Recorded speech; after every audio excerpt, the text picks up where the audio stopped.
Assalamualaikum warahmatullahi wabarakatuh. Apa kabar teman-teman semua?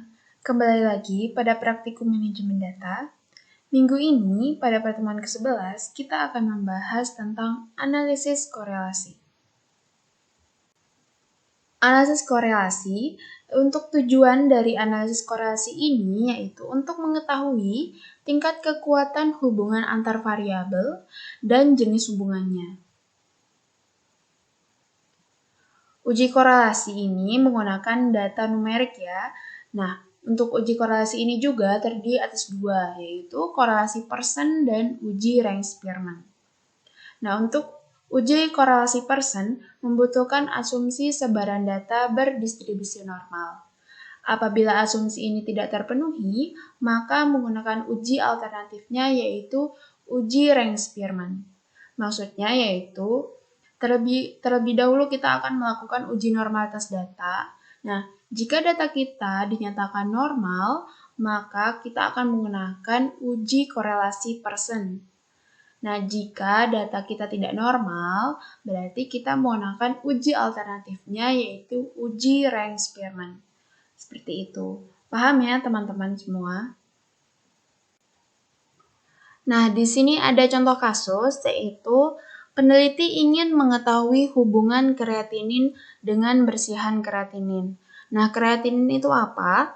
Kreatinin merupakan salah satu zat yang biasanya dibuang melalui darah atau zat sisa ya. Nah, untuk tes bersihan kreatinin atau tes darah kreatinin dilakukan untuk mengukur tingkat kreatinin di dalam darah. Dokter melakukan tes kreatinin untuk melihat seberapa banyak kadar kreatinin di dalam darah sekaligus memeriksa fungsi ginjal.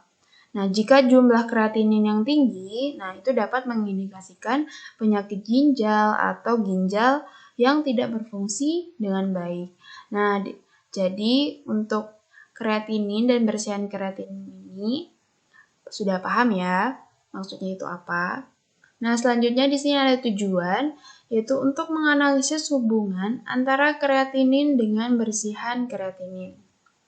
Untuk rumusan masalah, apakah ada hubungan kreatinin dengan bersihan kreatinin?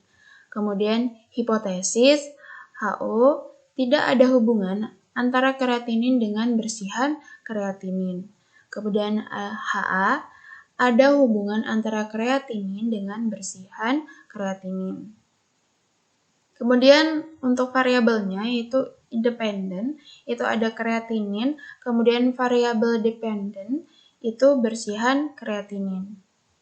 Kemudian untuk jenis datanya yaitu untuk variabel independen dan dependennya yaitu numerik. Nah, yang membedakan dengan materi minggu kemarin yaitu uji McNemar yaitu terletak pada jenis datanya ya. Di sini menggunakan data numerik dan minggu kemarin menggunakan data kategori. Seperti itu. Selanjutnya kita ke SPSS.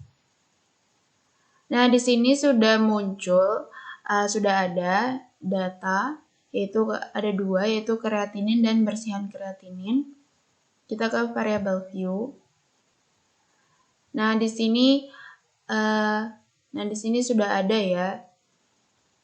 Sudah ada label kreatinin serum dan bersihan kreatinin.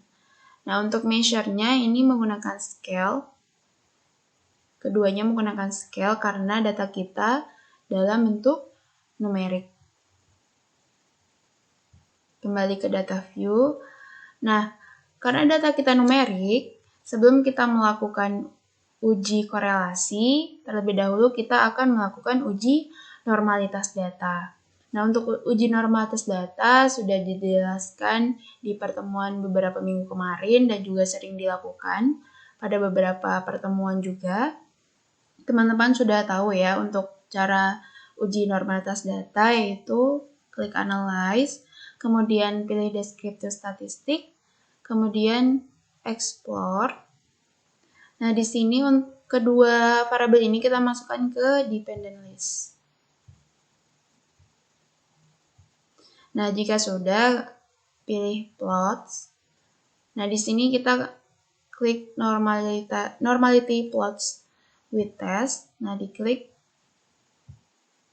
kemudian di continue, dan oke. Nah, selanjutnya kita ke output. Nah, di sini sudah ada output dari uji normalitas. Kita ke test of normality-nya. Nah, di sini kita bisa lihat untuk jumlah datanya itu ada 25 ya, teman-teman. Nah, karena jumlah data kita 25, maka yang kita lihat itu adalah di kolom Saviro-Wilk-nya. Karena jumlah data kita itu kecil. Nah, seperti itu. Selanjutnya, kita akan melihat nilai sig-nya. Nah, di nilai sig ini, untuk kreatinin serum itu nilai sig-nya adalah 0,834 dan bersihan kreatininnya yaitu 0,149.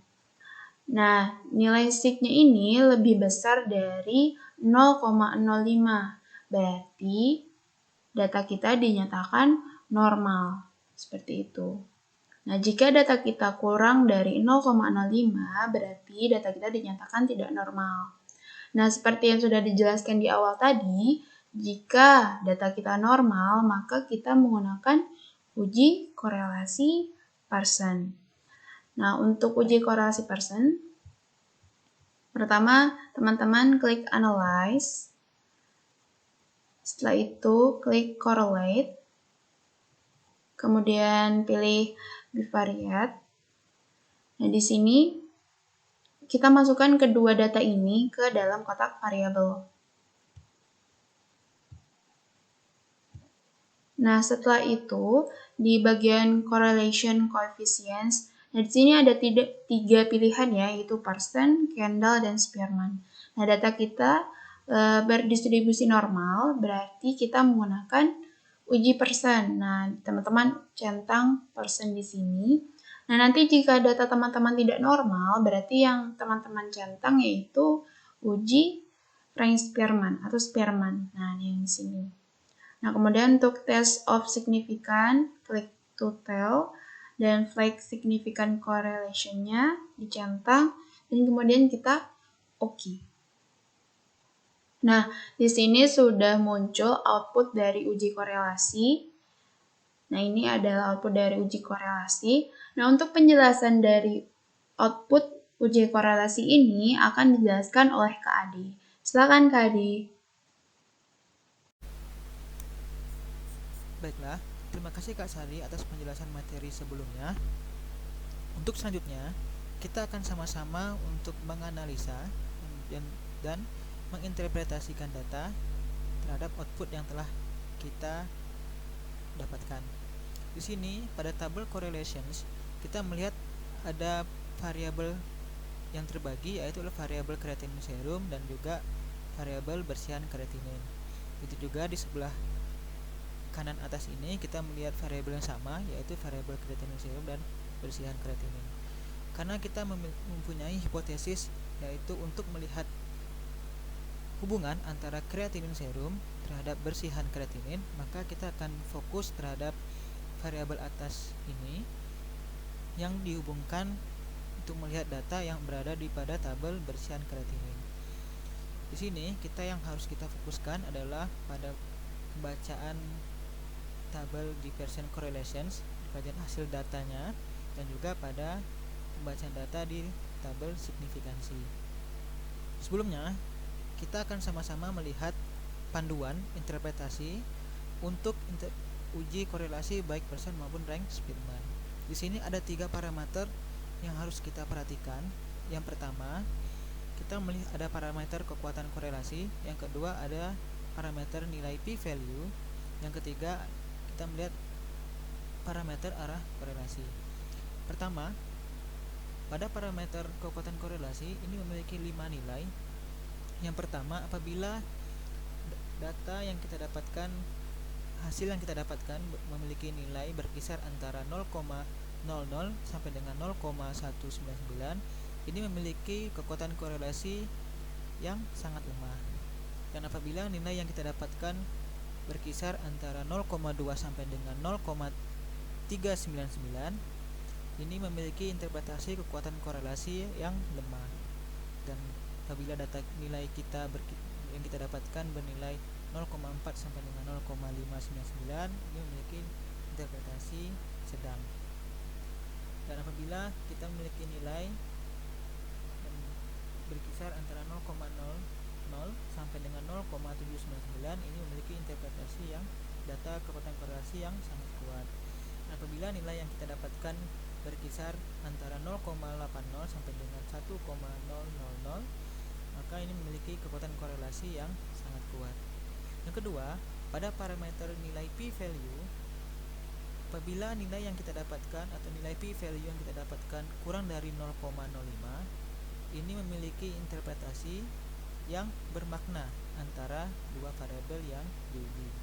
Dan sebaliknya, apabila nilai kita atau nilai p-value yang kita dapatkan itu lebih besar dari 0,05, maka ini memiliki interpretasi tidak bermakna antara dua variabel yang diuji.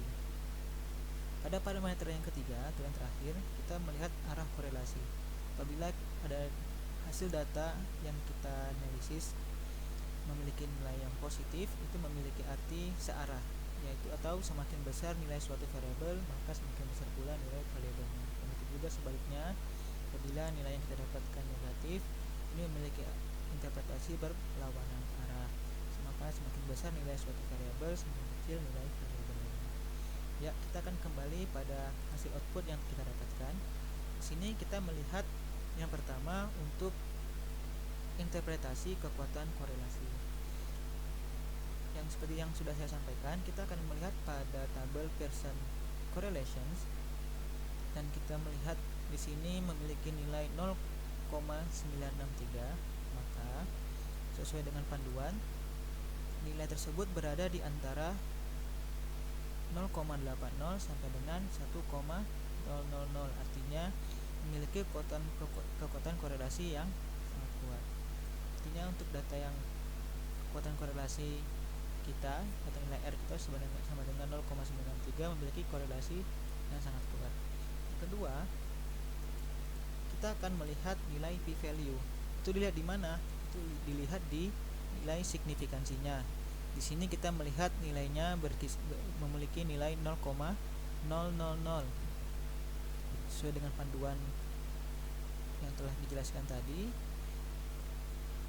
Apabila nilai p-value kurang dari 0,05, maka kita dapat menyimpulkan bahwasanya HO ditolak. Artinya ada hubungan antara kreatinin dengan bersihan kreatinin atau secara statistik bermakna. Lalu yang terakhir kita melihat arah korelasi. Di sini kita melihat pada tabel Pearson correlations, pada di bagian di depan angka ini terdapat simbol negatif, dan ini memiliki arti bahwasanya data yang kita dapatkan ini, nilai yang kita dapatkan ini memiliki nilai arah korelasi yang negatif. Apabila tidak terdapat simbol negatif, artinya memiliki arah korelasi yang positif. Makanya kita mendapatkan kesimpulan interpretasi bahwasanya arah korelasi yang kita dapatkan adalah negatif. Oleh karena itu, maka kita akan dapat menyimpulkan kesimpulan dari analisis yang kita lakukan berupa terdapat hubungan negatif dan sangat kuat antara kreatinin dengan bersihan kreatinin dan secara statistik bermakna. Baiklah, sekian penjelasan materi praktikum kali ini. Kami memohon maaf apabila terdapat kesalahan dalam penyampaian materi atau kurang jelas dalam menyampaikan materi. Dan apabila teman-teman ada pertanyaan atau ada yang ingin didiskusikan terkait materi praktikum kali ini, bisa dapat ditanyakan atau didiskusikan pada saat praktikum berlangsung. Sekian dari kami. Sekali lagi kami mengimbau untuk selalu menjaga kesehatan dan keselamatannya ya. Sekian dari kami. Assalamualaikum warahmatullahi wabarakatuh. Sampai jumpa di praktikum selanjutnya. Bye bye.